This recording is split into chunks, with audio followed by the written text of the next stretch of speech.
agribusiness and agro-processing, because Kenya grows around 40% of Europe's cut flowers, is the world's largest exporter of black tea and a leading avocado exporter. The next phase for the people sitting around this table is value addition. Avocado, macadamia, horticulture, processed foods. I propose a Nairobi-Antwerp green produce corridor, a seamless cold chain from Kenyan farms to European shelves.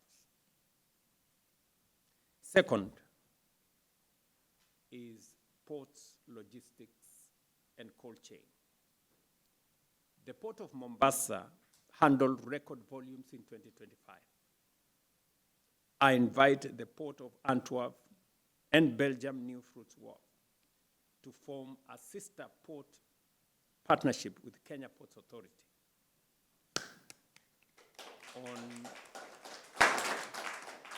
on river handling and pre-cooling to cut post-harvest losses and raise competitiveness. Third, technology and digital economy. With Belgium's world-leading semiconductor ecosystem and our young digitally native talent, we can build a Consa Leuven silicon bridge for cheap design skills. Odo launched its newest global platform from Nairobi, proof that world-class software is built in Kenya. We welcome partnerships in cloud, AI, and cybersecurity. Clean energy and the circular economy. More than 90% of Kenya's electricity is renewable, with geothermal alone accounting for almost 40%. I propose an elementator carbon removal cluster, scaling carbon removal on clean geothermal power, and we welcome Belgium leaders in recycling and urban mining to build a circular economy that creates jobs and creates opportunity. The strongest endorsement of Kenya is not what government says. It is what investors do.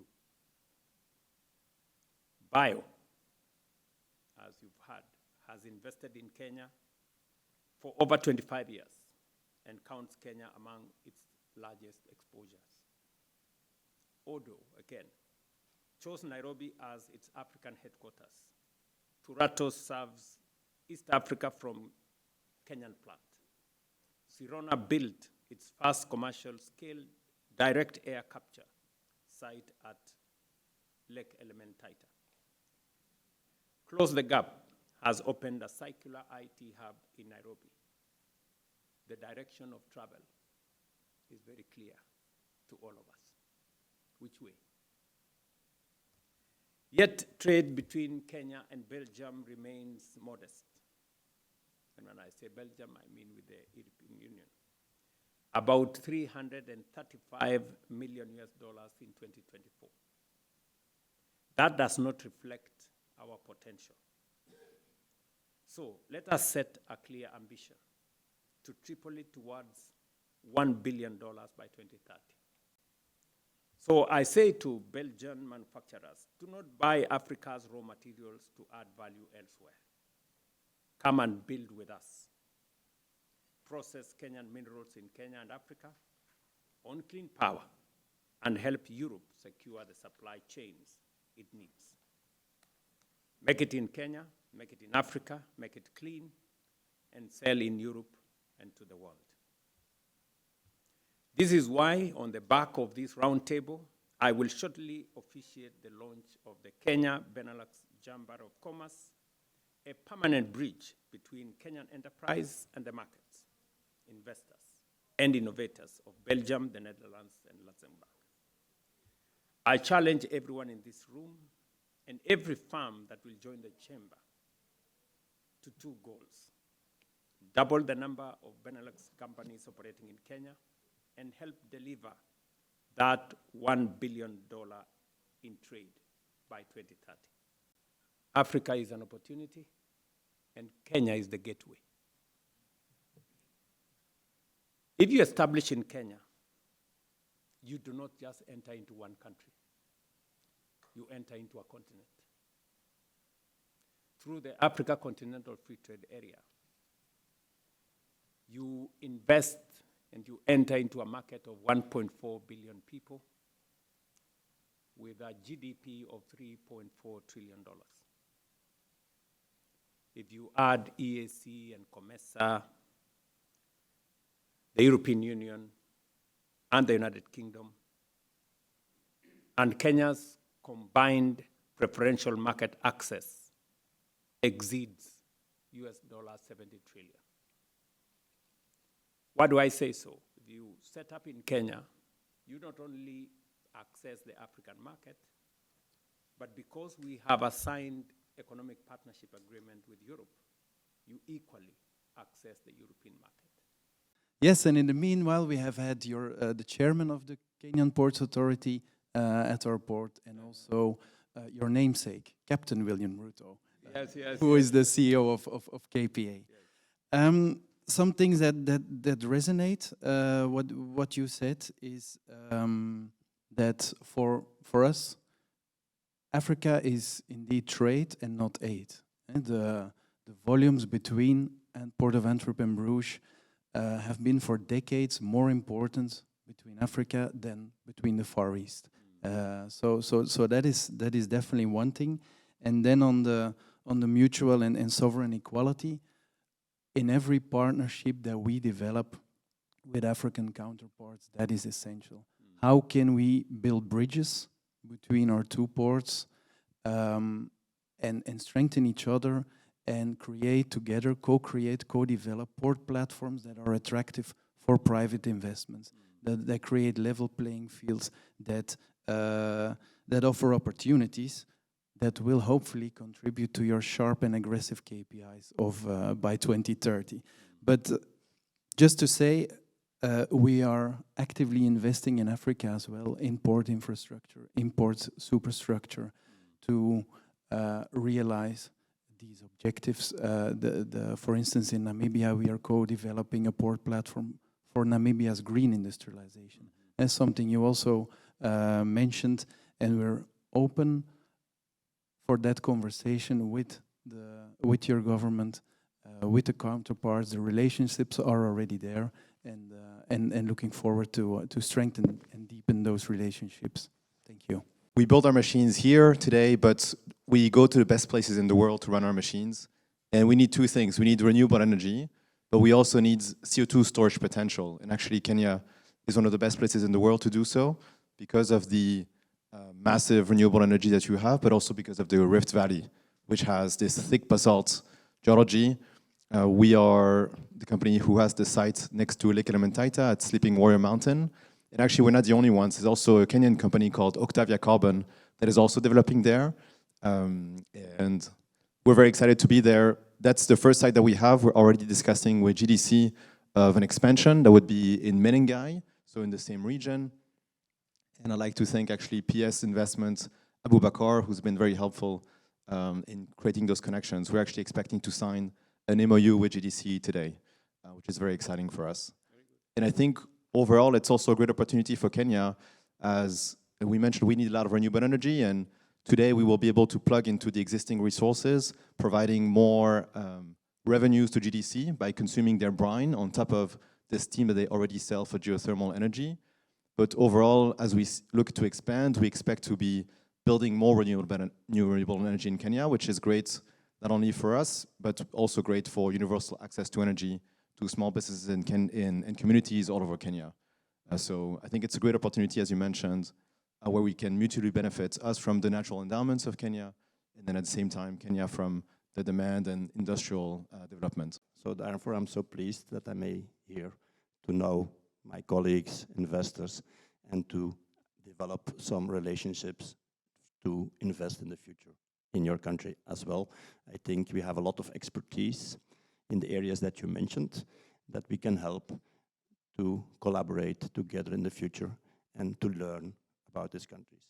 We are active in the country Africa, but only in Senegal at the moment, and also in Lagos and some other development countries. So Kenya is more the east side, and more on the west side.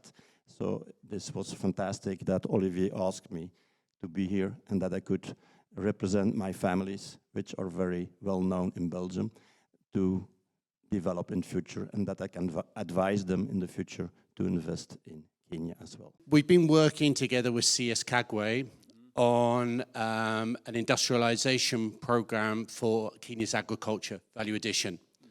So we're starting with tea, coffee, avocados. Tea, coffee is value addition, packaging, branding, exports with the issues with the Middle East, etc., helping find other markets. Avocados, in other words, we're looking at cold chain supply. And I've been talking to a number of people here, which is interesting. So what we've got is we're starting with a $250 million blended finance program. It's zero sovereign debt. We heard from CS Kagwe's office, they want this, Kenya would like this as, as a flagship for the World Bank's Agri-Connect program. So we've already notified the World Bank of that intention as well.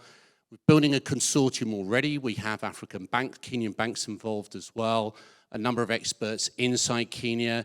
The other element that you raised as well, which was really important, I remember you saying at the time in Mombasa, I want 60% of tea to be value addition. So this is an area that we're really, really focused on. It's specifically targeted at employment. So we're looking at between 20 and 30,000 direct jobs, 20,000 on top. We're looking at between 180 and $250 million in terms of additional revenue by 2031. So it's a long way towards your billion dollars. For those investors out there looking for an opportunity, this is a really golden opportunity. And I remembered our discussion we had last time. This fits exactly with your priorities. So thank you very much. My name is Dominic. I'm from Protex Healthcare. We're on the medical field. We're still dipping our toe in the water of Kenya to see what kind of temperature we're going to get. But we already have cooperation with Aga Khan Hospital and so on. So we're developing new kind of therapies inside Kenya. Now we're mostly on the west side of Africa, so now we're moving to the east side. I think your words and what you said of what should be announced will definitely help us to make faster decisions to move to Kenya. I definitely, with my second cap, I'm the president of CBLACP. That means it's the Belgian-Luxembourg Chamber of Commerce for Africa, Caribbean and Pacific. And I would like to speak on that behalf because many Europeans have always been very slow regards to Africa. I think with Oliver, we already have made the first move. So we're dynamizing actually the association. We represent 130 companies inside Belgium and Luxembourg that are all mostly concerned in the fields of interest that you have defined. I'm also very happy to announce, if I may, that the very first MOU that will be signed by the Kenyan-Belgian Chamber of Commerce will be with CBLACP. So after this meeting, Mr. Oliver and myself will sign the first MOU for the cooperation. That means we will really or dive deep in everything that has to do in mutual and long-term cooperation. You're in the field of managing a country. As you know, without any doubt, a first meeting is always a start. It's only by repeating and by really intensifying the contacts between the companies on both sides that you're going to make a difference. I'm also very happy that you talked about the past of the extraction cooperation. The future is no longer, if I may speak on my own behalf, is no longer in the west or in the east. The future is north-south. Europe has massive amount of technology. We have a lot of sense of cooperation. We know the word, definitely in Belgium, we know the meaning of the word compromise and cooperation because they have been invented here. So we really believe in a cooperation where added value, where jobs are created, because that is the future of Africa in general. If we don't succeed in doing that, then we remain stuck in the extraction industry, which is not going to help anybody. So we really, from the philosophy of CBLACP, we're really going to dig into that cooperation, really transferring knowledge, making sure that we can benefit from both sides. It's no longer cooperation, it's no longer single-sided. It has to be mutual, otherwise it won't last. We want it to last.